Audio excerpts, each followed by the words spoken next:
One of the things that I'm going to be working on, and I actually feel like I've outgrown my lathe. And this is my Lathemaster 13, or actually 12 by 30.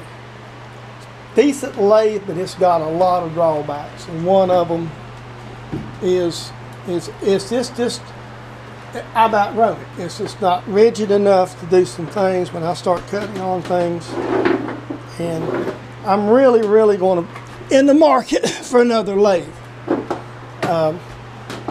Several things I'm going to open up here. Hopefully you can see it. I mean, I'm holding handheld. I may be going. This lathe is belt driven. This is the belt arrangement. What I've done, one of the problems with this lathe all along is this, if you can see in here, I don't know if you can see down in that pulley area. I'm trying to do this and look at the phone. There's an idler right here. That idler don't always reach out to the end. And if you'll notice, it's not working, because what I did is I went and bought extra belts. So I use this belt here on the low side, and on the back side of my machine, let me close it up, I got one hanging for the high speed side.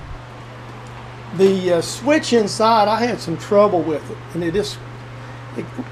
when I moved the machine to Kings Mountain, into something went crazy. So I converted it to where it uses a rocker switch. Works good, but you notice there's no feed box. Everything's done through gears. So if you need to adjust your feed rate to slow it down or whatnot, you just don't have, and also the belts itself, you don't have the options to play with that. So as far as, and then it just don't have enough rigidity up in here. And so it's just, when you start to doing it, you noticed on my last couple of projects, you can see I'm sitting here actually, it just doesn't have enough mass to hold it to the nail. Even though on this wooden floor, well, I know I can put more weight on this floor than what's on it, especially right here where we go in this area. So I'm looking at several different options for lathes. I'm gonna probably go with something. I'm still in a debate mode. I'm talking to Matt at Precision Matthews or Quality Machine Tools. I bought my mill from him, and which I'm very satisfied with. I'm emailing him about a couple machines he's got, and obviously one of them similar to Grizzly that some of these other guys in YouTube has, and I may even go with the Grizzly. I'm still in a debate mode. The problem, and I'll show you, there is one I'm bidding on eBay, and I'll put a picture of it on this video. There is another problem in this area. This Quality Machine Tools, that's why I bought these Chinese, it's hard to find. Anything small enough to fit in this shop, it's a little difficult to get your hands on. So what I've done is I went with these machines, and again, you noticed I made my last project. I can make this thing work, but I just want something better. And for right at $4,000, I can have a good lathe. And I'm just to the point. Part of this is you'll notice that this particular lathe is not that wide across. It's only about 6 inches across here. And so that's another thing. You really don't have a lot of room here to build any rigidity, because your lathe is so narrow going across here. Again, I'm not kicking Bob and the guys at Lathemaster. This is a good hobby lathe. There's nothing wrong with it. I've outgrown it, and I've really worked with its limitations, and I really just want something a little bigger and better. But I will tell you, this is a big step up from the other lathes, the little small ones, the little 7x12s. I had a 7x12 before I bought this one, and I really like this machine, but it's just not. I've outgrown it. I don't do as much milling, and the small mill works good. And also Bridgeport in this building, this ain't going to work. So when I'm putting this video together, I'm going to show you some, I'll show you what I'm up against or what I'm going to do. So we'll go from there.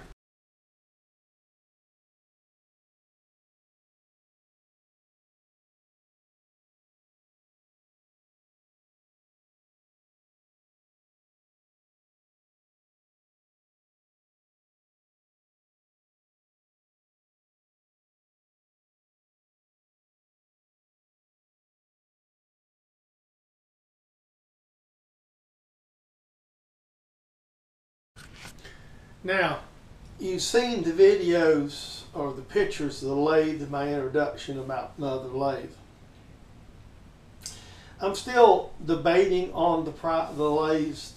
The pictures, the one I'm bidding on eBay, if I get it for my max bid, I have to drive to Richmond, Virginia from Kings Mountain, pick it up. It's about a 5-hour drive. I bidded accordingly on that machine. Maybe longer than that, probably a 6 or 7. But I bidded accordingly on that machine, and because it's a picture. And I really don't believe I will get it, because as of right now, they're within about $200 from my bid, the last one, and the bid will not finish. This is a Saturday afternoon, about 6:15.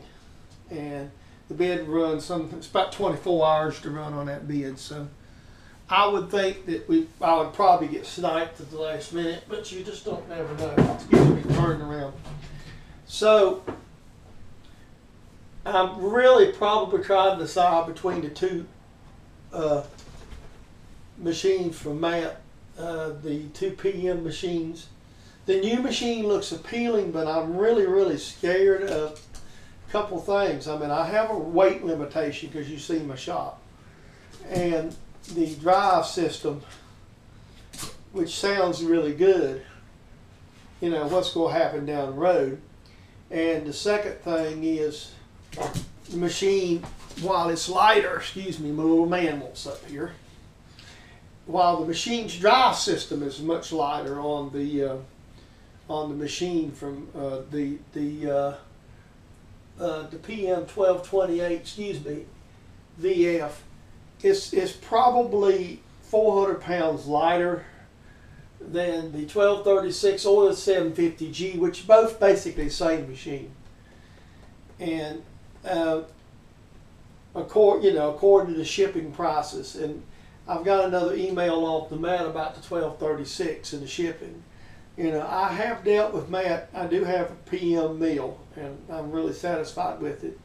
But I keep hearing so many good things about Grizzly and their machines and their customer service. And so it's a good question of what to go with. And I'm really want the 750 or the 1236. I think that's going to be my last lathe. I mean, either one I think I'd be satisfied with. It's just going to boil down to what I will pull the trigger on. I mean, we're looking at close to $4 grand on either one. You know, basically all 3 of these machines. The other machine, because it's got this vertical drive, and when you option it out, they got different option packages. And the machine from Matt, according to the paper, to get a 4-jaw chuck and the tool postage system. And that's another place I have the doubts, because the 1236 and 750G's got the cross sliders you put the T-nuts in. The 1228 looks similar to mine. Of course, both of them have 7-inch, at least minimum of 7-inch bed widths. So that's something else to be. The only difference is these other 2 are 220 machines, and I have to run a 220 circuit. So that's kind of where I'm up there. But yeah, I really, for the money, I think I'll be better off with the heavier machine. So that's which way we're going to go. So I'll throw this little video together, and I'm going to probably load it up later, maybe like tomorrow. So I'm throwing this together to actually let my viewers see what I'm looking at, what I'm working on, and get some comments. So thank you and have a great day. I appreciate you coming to the channel.